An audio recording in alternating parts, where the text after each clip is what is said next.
వైసీపీలో కీలక నేతగా వెలుగొందిన చంద్రగిరి మాజీ ఎమ్మెల్యే చెవిరెడ్డి భాస్కర్ రెడ్డి అధికారంలో ఉన్నంతకాలం దూకుడికి మారుపేరులా వ్యవహరించారు. అలాంటి ఫైర్ బ్రాండ్ కన్నీళ్లు పెట్టుకోవడం హాట్ టాపిక్గా మారింది.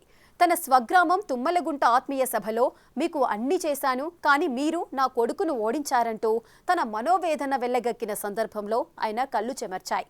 గత 11 నెలలుగా గ్రామస్తులలో ఇలాంటి సమావేశాలు పెట్టని ఆయన నిన్న ఉన్నట్లుండి సమావేశం ఏర్పాటు చేసి మరీ తన ఆవేదన వ్యక్తపరుస్తూ తాను ముందు తుమ్మల గుంటవాసినని, తర్వాతే చంద్రగిరి ఎమ్మెల్యేనని, ఇప్పుడు నా దారి నేడు చూసుకుంటే మీ పరిస్థితి ఏంటని వ్యాఖ్యానించడం చర్చల్లో నలుగుతోంది. అసలు చెవిరెడ్డి ఎందుకు అంత అత్యవసరంగా ఆత్మీయ సమావేశం ఏర్పాటు చేశారు? అసలేం జరుగుతోంది? ఉమ్మడి చిత్తూరు జిల్లాలోనే కాకుండా 2 తెలుగు రాష్ట్రాల్లో వైసీపీ కీలక నాయకుడు చంద్రగిరి మాజీ ఎమ్మెల్యే చెవిరెడ్డి భాస్కర్ రెడ్డి అంటే తెలియని వారుండరు. జగన్ ప్రభుత్వంలో తుడా చైర్మన్ గా వ్యవహరించిన ఆయన మంత్రి పదవి దక్కించుకోలేకపోయినప్పటికీ చాలా మంత్రుల కంటే ఎక్కువగానే చలాయించారు. జగన్ కు అత్యంత సన్నిహితుడైన చెవిరెడ్డి ఏకంగా తాడేపల్లిలోని జగన్ ప్యాలెస్ లో తిరుమల దేవాలయ సెట్ వేయించి తన నాయకుడితో ఉగాది వేడుకలు నిర్వహింపచేసి తన వీర విధేయత చాటుకుని విమర్శల పాలయ్యారు.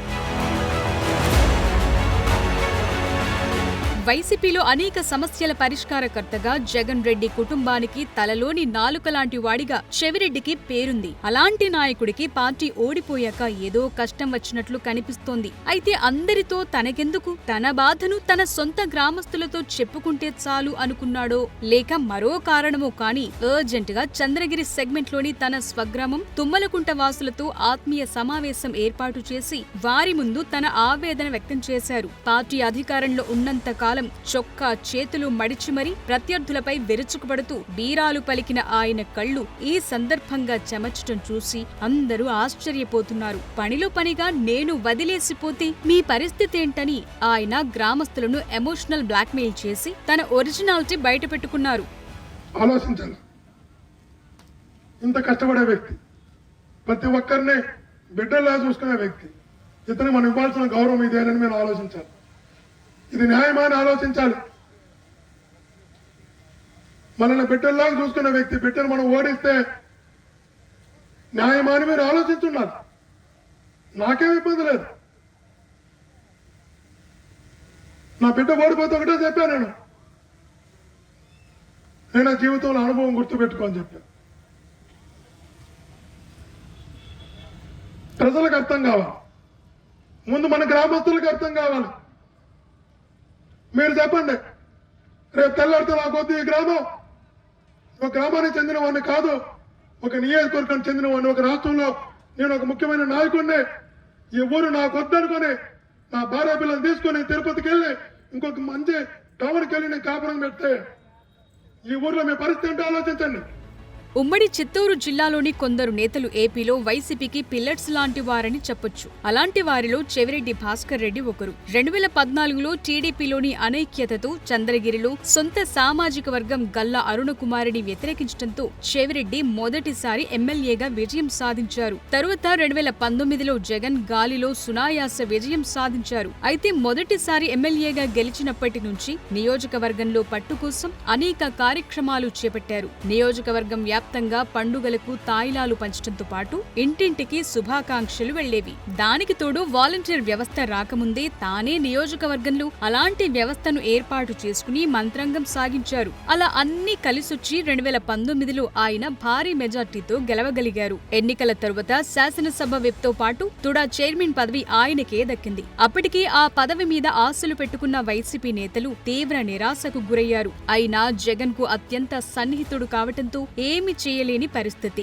తుడా పదవిని అడ్డం పెట్టుకుని చెవిరెడ్డి పెద్ద తతంగమే నడిపారు. తన గ్రామ సమీపంలోని తుమ్మలకుంట చెరువును సగానికి పైగా పూడ్చి తుడా నుంచి 60 కోట్లు పైగా ఖర్చు పెట్టి అత్యాధునిక వాకింగ్ ట్రాక్ తో పాటు అనేక విధాలుగా అభివృద్ధి చేశారు. చెరువుని పూడుస్తున్న చెవిరెడ్డి హవా చూస్తూ ఇరిగేషన్ శాఖ వారు నోరెత్తలేకపోయారంటారు.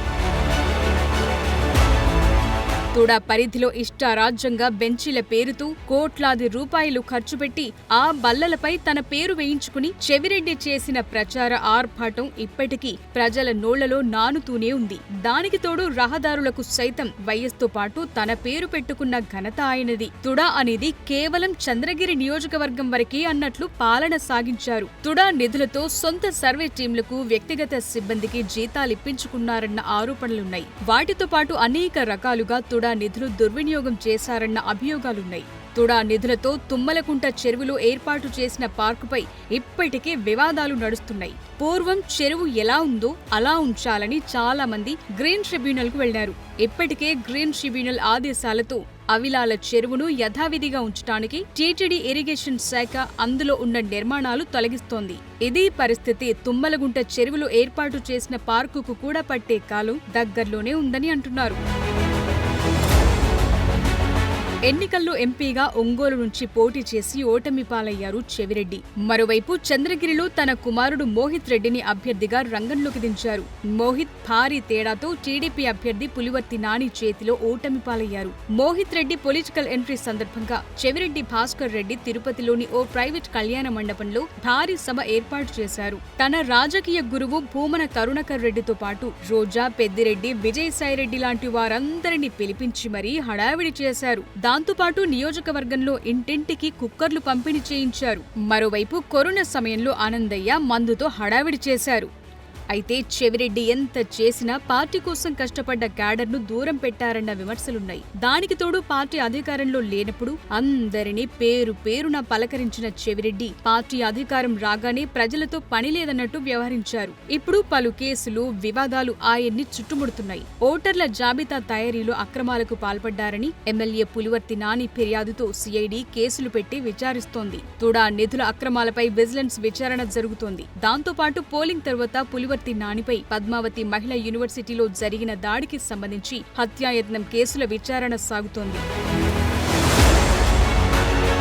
వాటితో పాటు తుమ్మలగుంట చెరువులో ఉన్న పార్కును ఇప్పటి వరకు చెవిరెడ్డి తన సొంత ఆస్తిలా భావిస్తూ వచ్చారట. ఇప్పుడు దాన్ని తుడా నిర్వహణలో తీసుకోవాలని, పై స్థాయిలో నిర్ణయం తీసుకోవాలని ప్రయత్నిస్తున్నట్టు ప్రచారం జరుగుతుండటంతో పావులు కదపటం మొదలుపెట్టారట.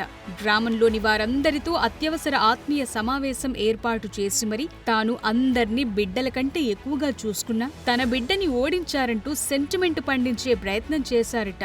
దాంతోపాటు పార్కును తుడా నిర్వహిస్తే దారుణంగా మారిపోతుందని, దానికోసం పోరాటం సాగిద్దామని పిలుపునివ్వటం హాస్యాస్పదంగా మారింది. అభివృద్ధి చేతి మీ చేతిలో పెట్టా, భారతదేశం అంతా మన ఊరి వైపు చూసేలాగా అభివృద్ధి చేసి మీకు అప్పగించా.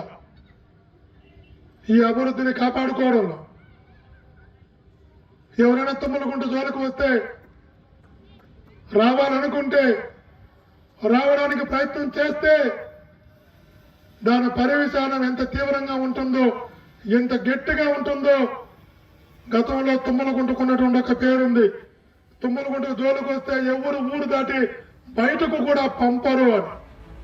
పార్క్ కట్టిన చెరువు ఇరిగేషన్ శాఖది. అయితే నిధులు తుడావి అయినప్పుడు నిర్వహణ వారిద్దరూ చేయాలి కానీ తన పరిధిలో ఉంచుకోవాలని ప్రయత్నించడంపై విమర్శలొస్తున్నాయి. మొత్తం మీద సొంత ఆస్తి కోల్పోతున్నట్లుగా చెవిరెడ్డి తెగ ఇదైపోతున్నారని అందరూ సెటైర్లు విసురుతున్నారు. పక్కనున్న హతీరాంజీ మఠం భూముల్లో గ్రామస్తులు కొంతమంది ఇల్లు కట్టుకున్నప్పుడు వాటిని చెవిరెడ్డి కూల్చివేయించారు. ఇప్పుడు తన దాకా వచ్చేసరికి నొప్పి తెలుస్తోందని గ్రామస్తులు దెప్పిపొడుస్తున్నారు. మొత్తం మీద చెవిరెడ్డి కన్నీటి ఎపిసోడ్ ఇప్పుడు పెద్ద చర్చనీయాంశంగా మారింది.